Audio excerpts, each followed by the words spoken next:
Greetings and welcome to the latest installment of Legal Bites, the official podcast of Cummings and Cummings Law, where we focus on helping businesses and their principals re-domesticate out of unfriendly legal and tax environments like Maryland to more predictable pro-entrepreneurship, pro-growth jurisdictions. Today, I am exploring the rationale as to why I believe Maryland business owners are evacuating the state at a rate never seen before. I will then conclude by expatiating on how small and medium-sized businesses can utilize Maryland law to their advantage to relocate out of Maryland or out of another jurisdiction to a new state while keeping their existing federal employer identification number, contracts, bank accounts, and other business attributes intact. But first,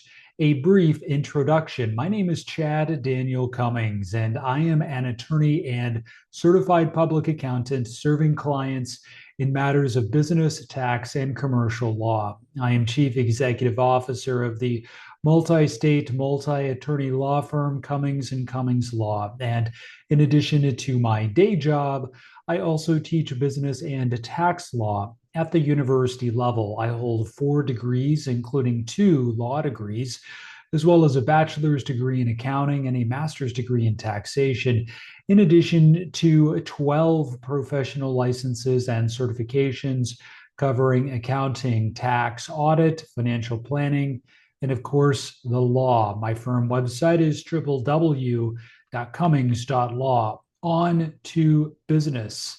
If you are a business owner, Maryland hates you and is doing everything in its power to bleed you dry.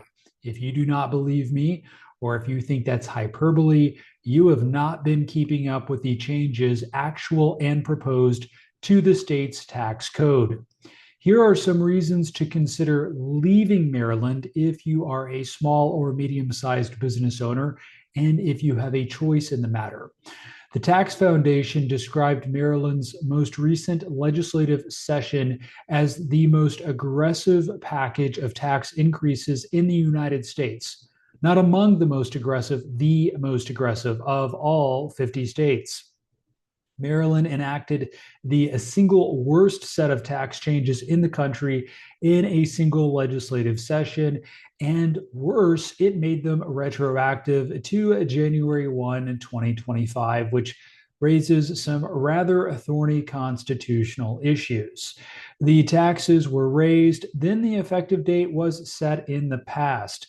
Business owners who had been operating under one set of rules for months discovered that the rules had been changed retroactively, that they owed taxes under the new rules, and that in essence, the goalposts had been moved. Maryland ranks in position number 46. That is near the bottom of the Tax Foundation's most recent state tax competitiveness index survey. It dropped from 45th place, and the reason it dropped is that the legislature enacted so many tax increases in a single session that it fell past even Washington state, another state on the downward trajectory, which was a state that imposed an almost 10% capital gains tax and raised its state level estate tax to the highest in the country. Maryland somehow managed to be worse than that. The individual income tax brackets were expanded from 8 brackets to 10, creating a metastasis of complexity and a new top marginal state rate of 6.5% in Maryland. The Maryland legislature raised the cap on county income taxes to 3.3%. Why would you live in a state that allows counties to impose income taxes? That question is rhetorical. The combined state and county rate can now reach 9.8%. That's almost 10%. You don't need to be a mathematician to know that. A 2% capital gains surcharge was also imposed on individuals with federal adjusted gross income exceeding $350,000 per year, which brings the combined rate on capital gains to almost 12%. Remember, that's the state rate before we even start thinking about the federal rate. For a business owner selling the company or an investment property, 12% of the gain goes to Maryland before the federal government takes its share. The Section 179 first year expensing deduction for pass through businesses in Maryland is capped at a measly $25,000. As I said, Maryland hates business owners. You might call that a hot take, as my Gen Z students would, use that terminology. I think if you're looking at the numbers, though, it's really hard to come to any different conclusion if you are impartial and unbiased. The federal allowance, as compared to the $25,000 Maryland exception, is $1 million. Obviously, that's substantially higher. Maryland permits a business to deduct only 1/40th, not 1/14th, one divided by 40 of what the federal code allows. Things are equally dark on the corporate income tax side, where the corporate income tax rate in Maryland is 8.25%. Maryland also includes global intangible low taxed income in its corporate tax base, which is an extremely aggressive outlier treatment that taxes the international earnings of foreign subsidiaries of Maryland domiciled companies. Under the so-called One Big Beautiful Bill Act, which was signed into law by President Trump on July 4th, 2025, that treatment converts to net CFC-tested income and further increases state-level liability. A bill introduced in the Maryland legislature, the Fair Share for Maryland Act, you've got to love the names of these bills, would raise the top individual rate even higher and introduce a mandatory worldwide combined reporting for all corporations forming unitary groups. If enacted, Maryland would become the first state in the country to require worldwide combined reporting, a dubious honor indeed. That is to say, the legislature is not finished raising taxes. It's already ready for the next round. Maryland is the only state in the country that imposes both an estate tax and an inheritance tax at the state level. This is separate and apart from the federal estate tax regime.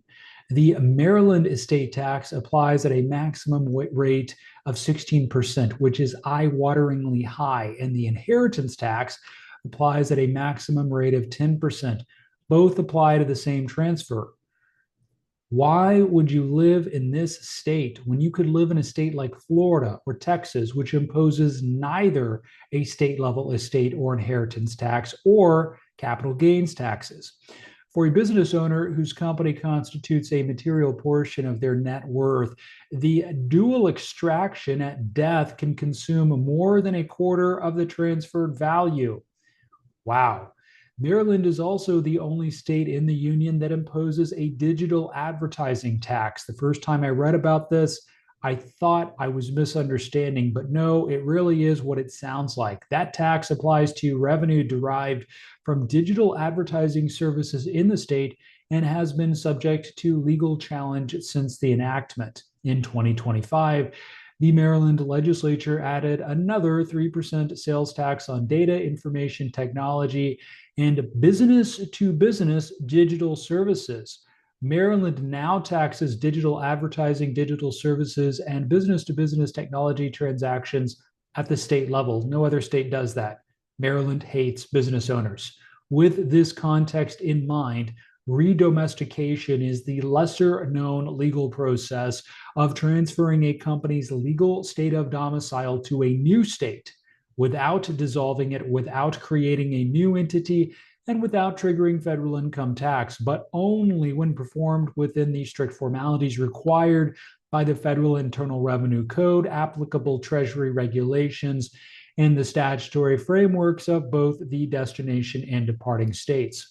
When performed by a competent professional, the company retains its existing federal employer identification number, contracts, credit history, and bank accounts. That is to say, there is zero operational or financial disruption, but only if you get it right the first time. That is why it is imperative to work with a credentialed, experienced professional and save the DIY for home improvement.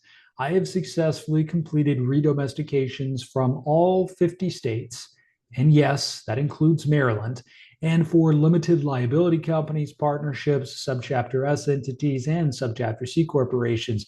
So if someone is telling you it cannot be done, what they are really telling you is that they do not know how to do it.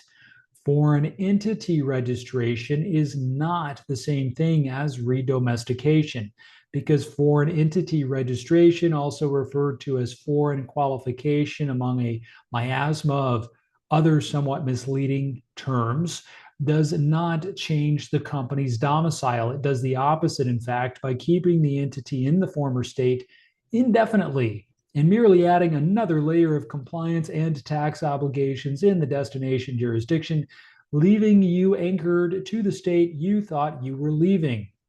Meanwhile, a traditional merger, which is also not the same thing as redomestication, creates a new distinct entity in the destination state, may and often does require the issuance of a new federal employer identification number, and can trigger serious tax consequences. Finally, dissolution should not enter the conversation at all because dissolution terminates the company. Dissolution is a going out of business maneuver, not a relocation mechanism.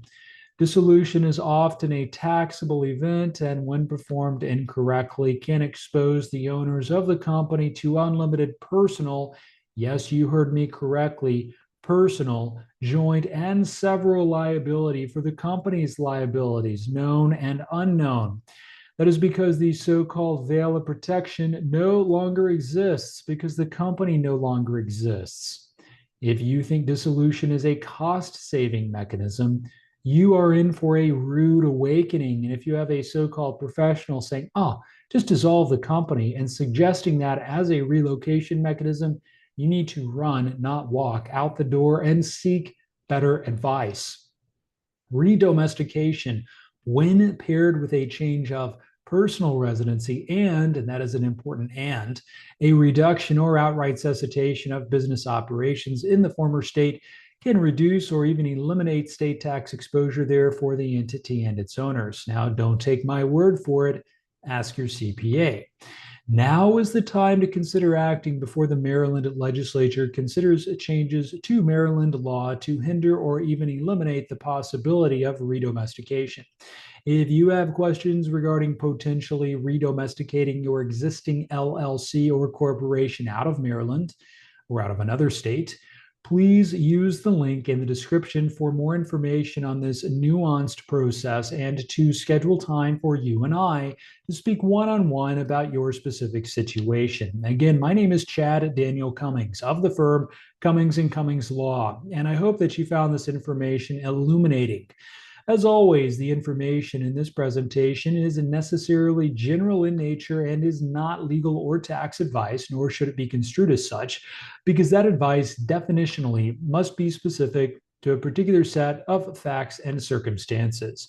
Should you have any questions regarding this information or the content of any of my earlier presentations on these timely topics, please visit my firm website at www.cummings.law, not .com, but .law to schedule time for a consultation. I look forward to that opportunity to speak and perhaps even work with you very soon.